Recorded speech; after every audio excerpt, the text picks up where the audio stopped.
Bermuda, with its architecturally unique pastel homes, rich in history, lush gardens against a backdrop of pink sandy beaches and blue waters, all blended together to make this island a place of magic. Small wonder the Calypsonian deemed it another world.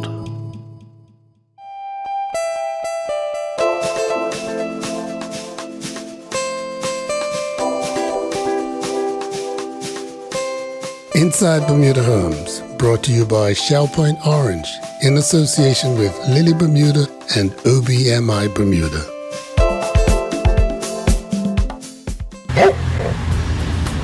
Bermuda has so many interesting and unique homes, some full of history, others full of family memorabilia. And then there are homes built for today's generation. But the unique thing about this home, that it has history and memorabilia. And what's more, it has its own 5-hole golf course. You heard me, 5-hole golf course right on the front lawn. But more about that later. Beverly Farm Cottage was built around 1890, and as was traditional with any farmhouse in Bermuda, entrances gained from the garden into the kitchen.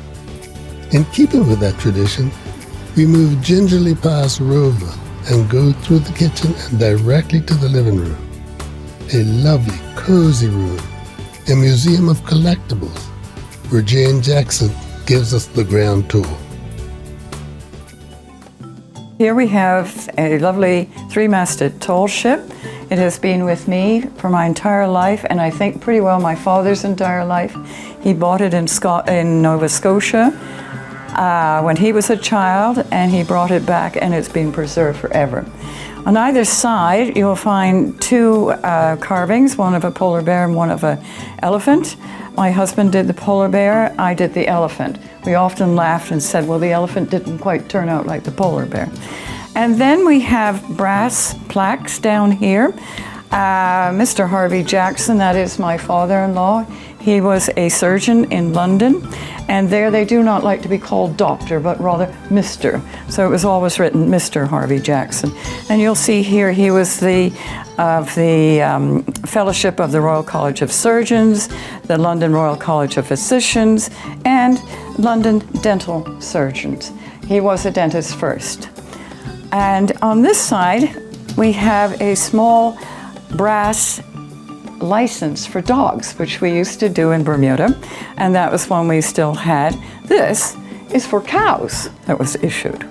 Down here is a number, 416, and it was attached to the Electric Light Company's poles, shared with the Bermuda Telephone Company poles. I'm not sure how we acquired this, but it's also solid brass, not what they do today.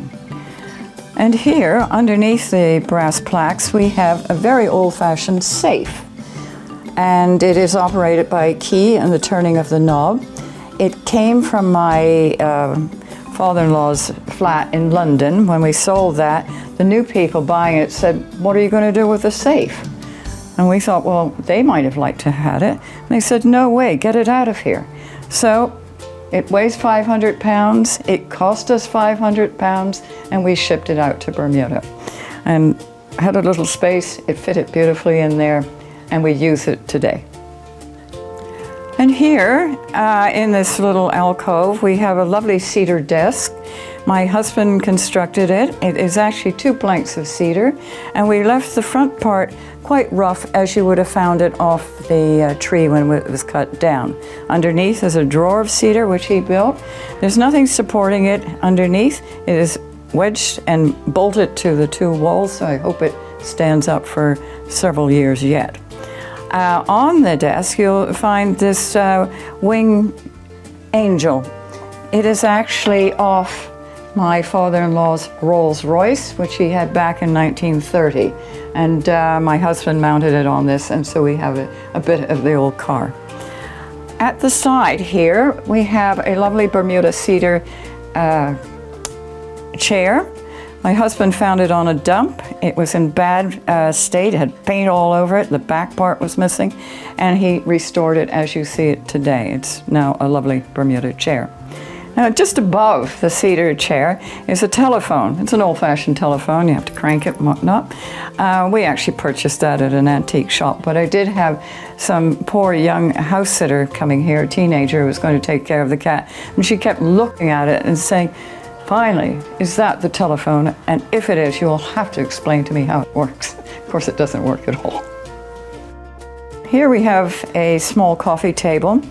Actually, we have two coffee tables in this room, but this one was built by my mother. She did all the carving, she did the assembling of the legs and the side, and she did it back in 1938. She had trained actually as a nurse, and then went back up to Toronto, having been here for a while, and decided to learn how to restore furniture.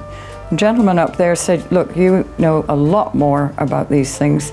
I want you to learn to make them." So she made this little table. And this is the second coffee table in the room. It was constructed by my husband. He found the legs, which don't really match the top, on somebody's bonfire. They were riddled with termites and they were just to be burned. And he said, "Oh, no, let me have that. I can do something with it." At the same time, Mid-Ocean was pulling down their building and had odd bits of furniture available. And he was able to get the top off a table down there. So he put the two together. And then he carved this wonderful bird that's seated in a Bermuda stone out of Bermuda cedar. And we never knew quite what it was until my uncle from Canada said, "Well, of course it's a loon." So it's a loon. The two silver boxes on top came from a rack where his father, as a surgeon, used to go out and treat people there, and they would give them gifts when he'd finished and they were still healthy. Or they came to London and brought these gifts, and he would treat them in London. So Jane, who is this distinguished gentleman here, and what is the significance of the sword? Okay, this gentleman on the wall is actually a photograph of a very large painting which hangs in the House of Assembly. And it is my grandfather, and his name was Sir Thomas Watson. He was the Speaker of the House for over 26 years. And I was fortunate to be able to take this picture and have it hanging here.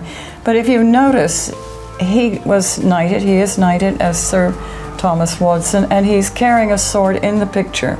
If you look down, this is the sword many years later. Of course, it looks like it's beautifully covered in silver and I don't know what, and now it's just rusted away. It's still hanging here.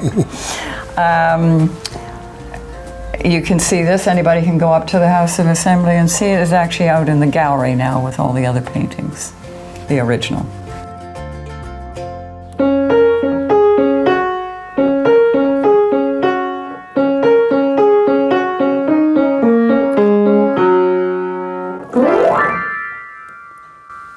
This piano belonged to my mother-in-law, and she, I must say, could play a lot better than I can. And it was in England. She got it there. It's a Webbe, which is a German make. It is a baby grand, but it's a #1 baby grand. And during the war years in London, where this piano was and where they lived, they would shelter underneath it when they didn't have enough time to go to the basement when there was a siren warning of bombs coming over from Germany. So it became quite sentimental for my husband, because as a child, he and his sister and the dog and the parents all clambered underneath. I don't know what would have happened if a bomb had struck. They may have had the piano on top of them too. Okay, we're still at World War II, where everybody was hiding under the piano. And after everything went quiet, everybody gets out again. And my father-in-law, who lived over in London at the time, found this on his way home. He picked it up. It's an incendiary bomb. Fortunately, it didn't go off. It must be malfunctioning. He took it all apart, still didn't burst into flames. Anyway, it knocked around in their household for many years. And then Edwin, my husband, brought it home to Bermuda with British Airways. They didn't even recognize what it was. The clock here is a grandfather clock. It's come from England. It's come from actually Devon. My husband's mother's family had this clock, But what's interesting is it has written on the face Tucker Tiverton. Tiverton is in Devon in England, but Tucker is a very Bermuda family name. And whether my husband's family were Tuckers, we don't know. But it's always handed down to the eldest son of that family. That is wound up once a week. There are weights in here. You wind those bits up there and the pendulum swings on, and it keeps perfect time. It does strike on the hour. I had somebody over recently and we were in the dining room and it went boom, and he thought the house had been hit by something, and it was just striking. Down here we have a collection of old golf clubs, which my husband had collected, but this one in particular was given to us as a wedding present. It's actually a trowel and a golf shaft put together.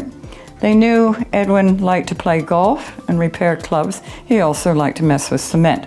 And on the face of this thing, in brass, is written mortar mashie. Mashie is the name of an old golf club, mortar, cement, or cement wedge. We all have wedges today in our golf bag. No, Jane, this is a very sinister looking piece of equipment. What the devil is it? Well, open your mouth, Charles, and I'll show you. My husband's father was a dentist first, before he became a neurosurgeon, and this is his dental drill. And it has worked a bit like a treadle sewing machine. We treadle it here, and I hope I can get it to work. Let's see. Here we go. And with that will be going around, and if you open your mouth, Charles, we might be able to drill a hole. There we go. This brings a new meaning to going to dentist. Yes, it does, and it takes longer. Here we have a Swiss chalet of collectibles, or as a friend of mine would say, dustables.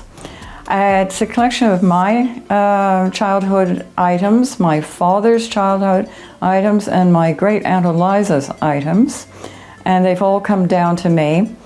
And I was working in Switzerland in a printing industry, and there they had typesetting cases. And this is what people usually use to put these small items in.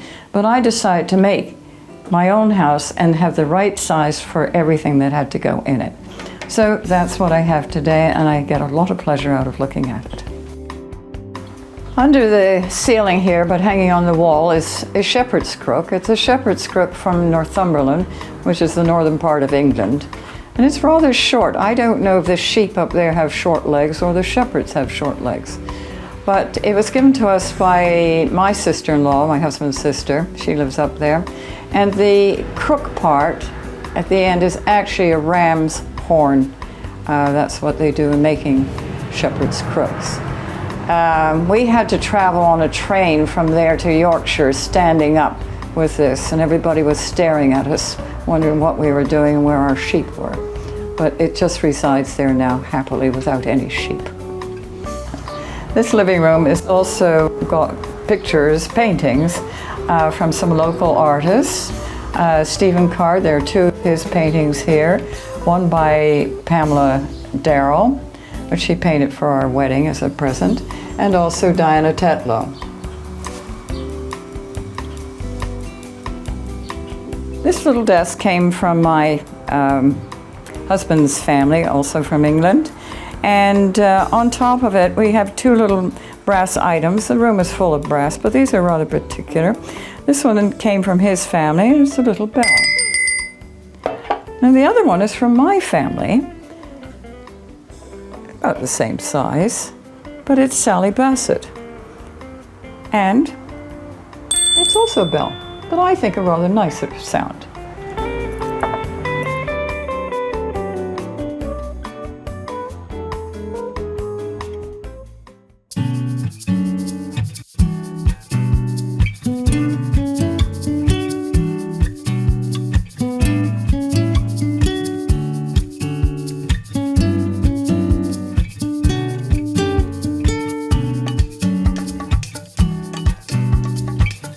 Come and discover the universe of Lily Bermuda at Stewart Hall in St. George's and on Front Street in Hamilton.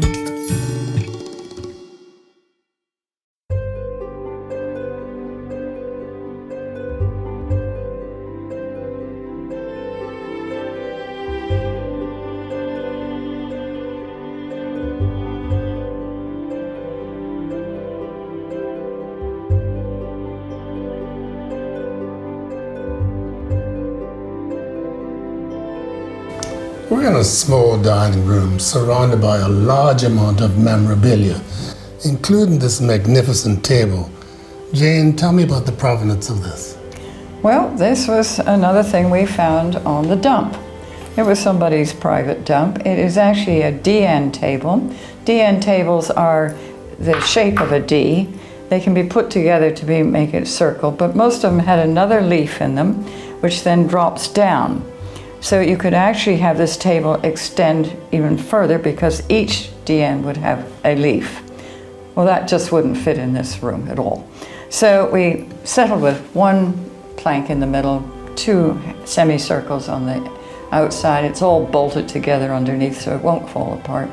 It can be taken apart. And it was also too wide, so my husband decided to narrow it down. And in doing so, he removed some of the veneer on the side and exposed Bermuda cedar. This is mahogany on top. Mahogany was the wood that everybody wanted their furniture out of, but cedar was the secondary wood. But we've just left the cedar exposed because it's much prettier that way. And what about that? Well, this is what they call a Lazy Susan. I've never seen one this size. This has been in my family for years. I remember it as a child. My brother inherited it. He left it to his son, and his son put it in an auction recently, and I was able to buy it back. The carving on top is probably my husband's very best carving.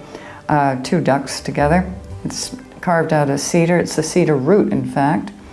And I had decided to put the polar bear on here first, and then decided not to because some guest over there might say, Jane, I'm tired of looking at the rear end of a polar bear. This doesn't matter which way it goes, so it sits here. So what about the candlesticks? Well, I made those candlesticks. I turned them on a lathe, and I exhibited them in the ag show and got first prize. Now, you might say, well, why? But it's very difficult to copy, once you've made one, to make the number two to look alike. And I think it was that won the prize. It was having two looking the same. So would it be fair to say that this is a mixed bag of chairs? Yes, you're right, Charles. It is. It's an eclectic bunch of chairs. This one here is a carver, and it has two matching ones here. And then these two we found at a dump and restored them. This one came from an auction from Tamara's Call years and years ago. And the chair I'm sitting on and the one across the way are corner chairs. They're all upholstered with the same material. That pulls them together. But it makes it rather fun when you have guests. And they all think, gee, different chairs, which is mine. So there was no need for uniformity? No, it's actually more interesting to have different chairs. Tell me about the sideboard. Well, Charles, the sideboard has been in my life for as long as I can remember it, and probably my father's too. It was actually at a place called Littlecote, where I spent my first 7 years. That place is presently the Leopards Club. So that sideboard was actually at the Leopards Club prior to it being the Leopards Club. And there are all sorts of decanters and whatnot on top. There is, in the middle, a white serving dish. It's a platter, and it is the last remaining platter in a set of china that was used for speakers' dinners. Now remember, we had Sir Thomas Watson outside. He was the Speaker of the House for 26 years, and he would have to hold the speaker's dinner at his home. That was the tradition back then. So that would have like the lamb or the lamb or the roast beef or the... There were several platters. I don't know what happened to them, but that one was saved. And the silver one at the back? There's a silver tray at the back. It's silver plated, and it was presented to my great uncle. He was a captain. He was captain of the Velocity, and somewhere he sighted a boat. It was the Wagner that was on fire and sunk, and he saved the passengers from that sinking boat. That was October the 20th in 1866, and the passengers presented him with that tray. Now I'm inclined to think, but I know I'm wrong, the mirror, is it federal? No. Thought I was wrong. Although it looks federal, it came from England. It came from my in-laws' family, but you see the eagle on top. The eagle was used in Europe Austrians have used the eagle, the Hungarians have used the eagle, I think even Hitler or the country before had used the eagle, or some of their little provinces that they had. But the mirror is convex, it's not concave, and I was always told that it should be above a sideboard because the butler could be looking in the mirror and see who needed what at the table without staring at them. Well, when you get rid of that mirror, I have a place I could put it. I know you do. Here we have a little chest of drawers, or what appears to be a chest of drawers, and I would rather that it be a chest of drawers, but it's not.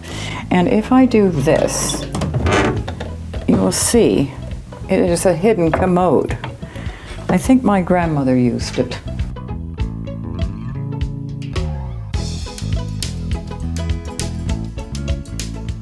A small hallway has a feature that brings back memories even for me.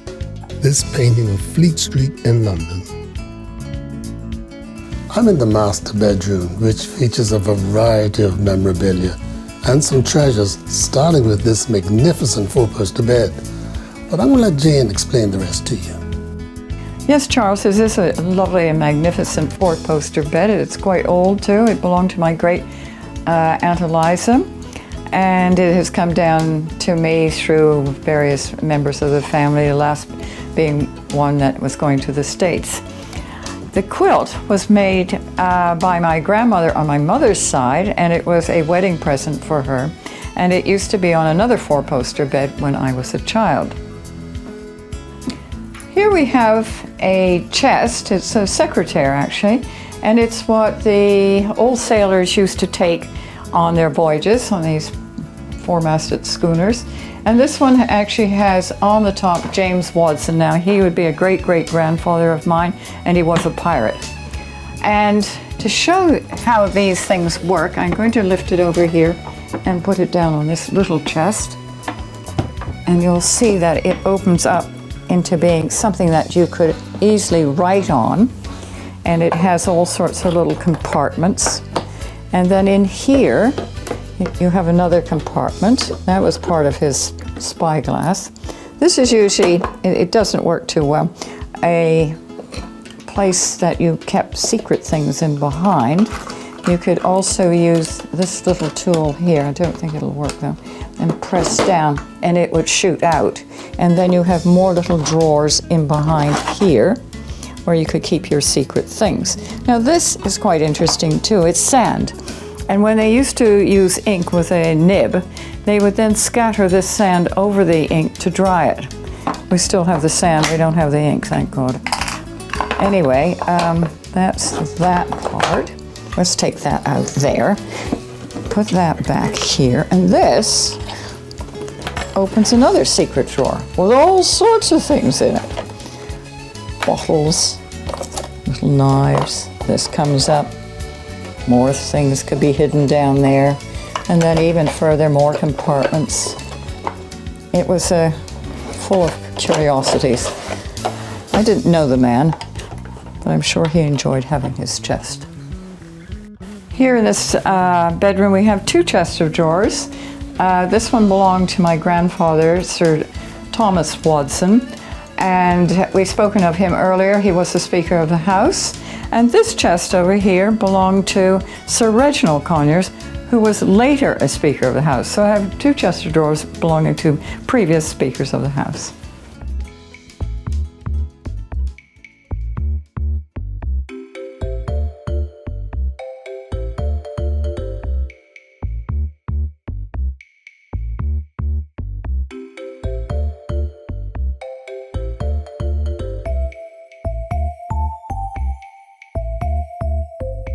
Now, Jane, I understand there's a unique story to this chair. Yes, indeed, Charles, there is.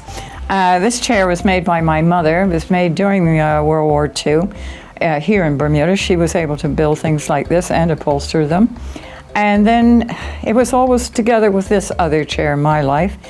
And then she died, and unfortunately I decided I could not keep them both. So I sold this chair. And then wondered for 16 years thereafter, where was the chair? Had it been left outside? Was somebody taking care of it? And then just sort of forgot about it when it turned up at the barn. And I said, oh my word, that is my mother's chair. And the girl there said, you must have it, and gave it to me. Here we have a small portrait of my great-grandfather on my father's mother's side. It is her father. And then there are many pictures of the family here. And we go now to the mantelpiece over here.